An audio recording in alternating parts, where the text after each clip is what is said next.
as you'd expect, a Fennec Fox should be pretty fennicky. Welcome back to What's Trending. I'm Martine Bierman. Make sure to subscribe for more social media news every single day. Vegan YouTuber Sonia Sae has ignited controversy online after revealing that her Fennec Fox, Jumanji, eats only a plant-based diet. Let's let Fander explain this controversy in his best Alvin and the Chipmunks impression. She does a lot of vegan activism on her channel, and that is great, but what she is doing to her fox is wrong. Foxes are canines, like dogs and wolves. This means that they are predominantly carnivores and are not meant to eat plant-based diets. So the argument is that it's unhealthy for a fox to eat a plant-based diet because it's a fox and they eat meat. It's true that in the wild, fennecs primarily eat insects, snails, lizards, rodents, birds, and eggs, though they are omnivorous like us primates and can eat plants and berries as well. Sonia defended her decision on Facebook, arguing that Jumanji's hairless appearance is due to a skin allergy and that he's completely healthy on the diet. She wrote, "Jumanji's in good shape. His blood tests are fine, he's healthy, playful, and hasn't shown any signs of malnutrition for around 3 years.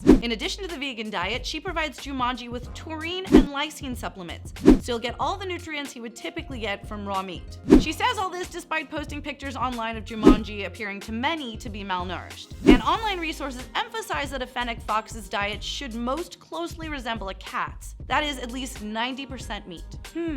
Foxes and cats, they're more alike than we thought. YouTuber and animal lover Taylor Nicole Dean tweeted, "If you're a vegan and don't want to feed carnivores pets meat, here's a big idea. Don't own the pet instead of trying to force it to be a vegan as well."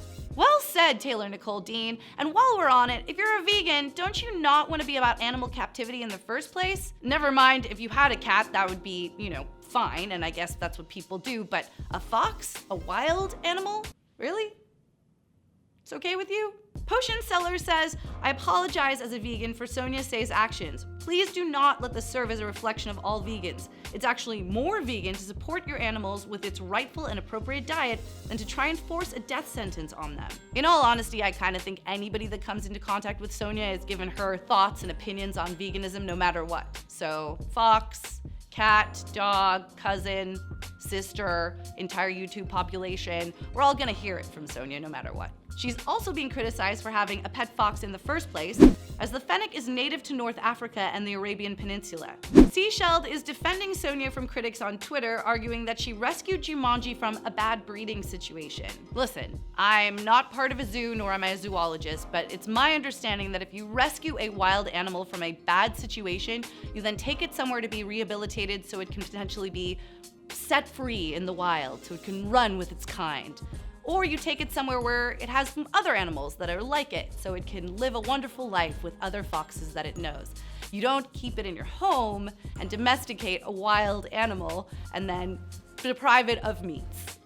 Just my thought though. But Sonia doesn't even seem to mind the controversy. Some of her most popular videos actually aim to get a rise out of non-vegans. Because when we go to a restaurant and I choose the vegan burger, you decide to choose the one made from body parts of a murdered sentient being who has been confined and tortured instead. Yes, I am judging you. Why war? How about you do you, I do me, kumbaya?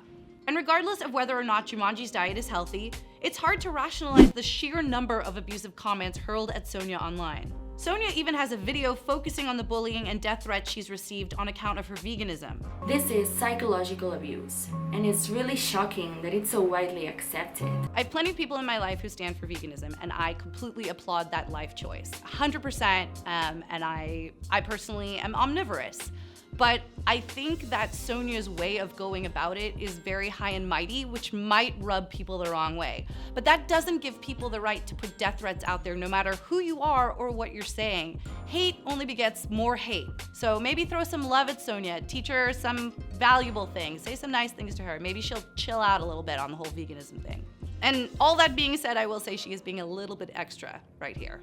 Why is it not okay to make slavery jokes in front of dark-skinned people? Why is it not okay to make jokes about the Nazi Holocaust in front of Jews? Somehow, it is okay to make jokes about animal abuse to vegans? My thoughts on her slavery and Holocaust analogy go back to my idea that as humans, we are part of a food chain that eats meat. So to eat meat and to appreciate that is part of what makes us us. Now, if you make a choice to be vegan, totally fine, your choice. But to liken that to the Holocaust, eating meat is a little bit extra. So what do you guys think? Is Sonia jeopardizing Jumanji's health by making him a vegan fox? Do you guys completely disagree with everything I've said, or are you a vegan and do you have a completely different opinion about all of this? Let us know in the comments, and for more trends, head to whatstrending.com. And guess what, guys? We're on TV now. Check out What's Trending on TBD on Tuesday nights at 9 p.m.